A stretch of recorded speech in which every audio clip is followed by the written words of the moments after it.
আজকে আমি নিয়ে চলে এসেছি পটলের দোরমা, চিংড়ি মাছ দিয়ে পটলের দোরমা। Welcome to my channel হেসেল।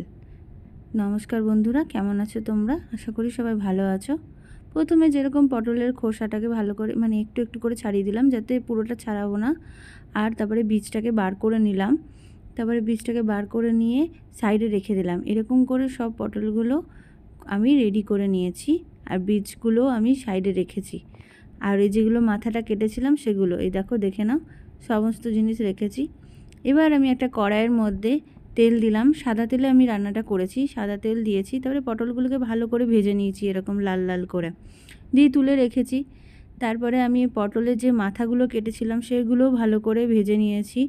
দিয়ে ভেজে নেওয়ার পরে আমি শিলনোড়ার মধ্যে নিয়েছি কাজু, সর্ষে আর পোস্ত আর একটা কাঁচা লঙ্কা। এটাকে ভালো করে আমি বেটে নেব শিলনোড়াতে। দিয়ে পরে বাটিতে তুলে রেখেছি। এবার আমি আরেকটু শিলনোড়াতে ওই বীজগুলোকে বেটে নিয়েছি। এগুলোকে বেটে আমি আবার একটা বাটিতে তুলে রেখেছি।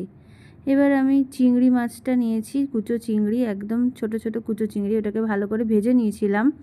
দিয়ে পরে এবারে আমি ওটাকেও বেটে নেব। দিয়ে বেটে নিচ্ছি। এটা ভালো করে মিহি করে বাটলেও হবে, না বাটলেও হবে, একটু দানা দানা থাকলে ভালো, যাতে মুখে লাগলে ভালো লাগে। এবারে আমি ওটা বাটা হয়ে গেছে। আমি এটাকে এবারে একটা বাটির মধ্যে তুলে রেখে নেব। বেশি বেশি মিহি করে আমি বাটিনি। এই সমস্ত উপকরণগুলো ছিল, যেমন পোস্ত বাটাটা ছিল, আর চিংড়ি মাছ বাটা, আর পটলের বীজটা বাটা ছিল। এবার আমি একটা আলু সেদ্ধ করে নিয়েছিলাম, তেলের মধ্যে ওটা দিয়ে দিয়েছি। এবারে ওই পটলের বীজটাও দিয়ে দিয়েছি। একটুখানি মশলা দিলাম, জিরে গুঁড়ো, ধনে গুঁড়ো, কাশ্মীরি লঙ্কার গুঁড়ো, হলুদ গুঁড়ো, নুন দিয়ে একটুখানি নেড়ে নেব। আর একটু গোলমরিচ গুঁড়োও দিয়েছি। দিয়ে এটা যখন একটু জলটা শুকিয়ে যাবে, এটাকে ভালো করে কড়াইয়ের মধ্যে নেড়ে নিতে হবে। আমি তারপরে চিংড়ি মাছটাকে এর মধ্যে দিয়ে দিয়েছি। দিয়ে চিংড়ি মাছটা দিয়ে ভালো করে একদম নাড়বো, যাতে একদম তেল ছাড়ার মতো যখন ছেড়ে আসবে তখন আমি তুলে নেব। এবার ওই পটলটার মধ্যে আমি পুরটাকে আস্তে আস্তে করে আঙুলে করে ঢুকিয়ে নিচ্ছিলাম। আর সব পটলগুলো ভালো করে ঢুকিয়ে নেব, পুরো পুরটা ভর্তি হয়ে যাবে। তারপরে আমি ওই মাথাটা একটা টুথপিক দিয়ে বন্ধ করে দেব, যাতে খুলে না যায়। এবারে আমি তেজপাতা, গরম মশলা, ফোড়ন আর একটা শুকনো লঙ্কা দিয়েছি। এবারে টমেটো দিয়ে দিলাম তেলের মধ্যে। দিয়ে টমেটোর ভালো করে লাল লাল করে ভেজে নিতে হবে। দিয়ে ভেজে নেওয়ার পরে আমি এবারে ওই কাজু বাদামের যে পেস্টটা ছিল সে পেস্টটা এর মধ্যে দিয়ে দিয়েছি, যাতে গ্রেভিটা সুন্দর হয়।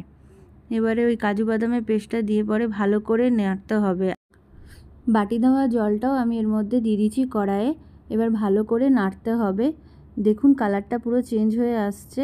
এবার আমি একটু ওই বেসিক মশলাগুলো, জিরে গুঁড়ো, ধনে গুঁড়ো, একটু লঙ্কার গুঁড়ো, কাশ্মীরি লঙ্কার গুঁড়ো দিয়েছি। কালারটা পুরো চেঞ্জ হয়ে গেছে, কত সুন্দর কালারটা ফুটে উঠছে। আমি একটু জল ঢেলে নেব। আর এবারে পটলগুলো দিয়ে দেবো। একটু পটলগুলো দিয়ে ভালো করে ঢাকা দিয়ে একটুখানি বন্ধ করে রাখতে হবে, কিছুক্ষণের জন্য, বেশিক্ষণের না। তারপরে পটল আমার রেডি হয়ে গেছে, পটলের দোরমা রেডি। এবারে আমি সব ওটাকে বোলের মধ্যে ঢেলে নিয়েছি। আর কেমন লাগলো আমার ভিডিওটা জানাতে ভুলবে না। আর অবশ্যই কমেন্ট বক্সে জানাবে আর কি কি ভিডিও দেখতে চাও। Thank you.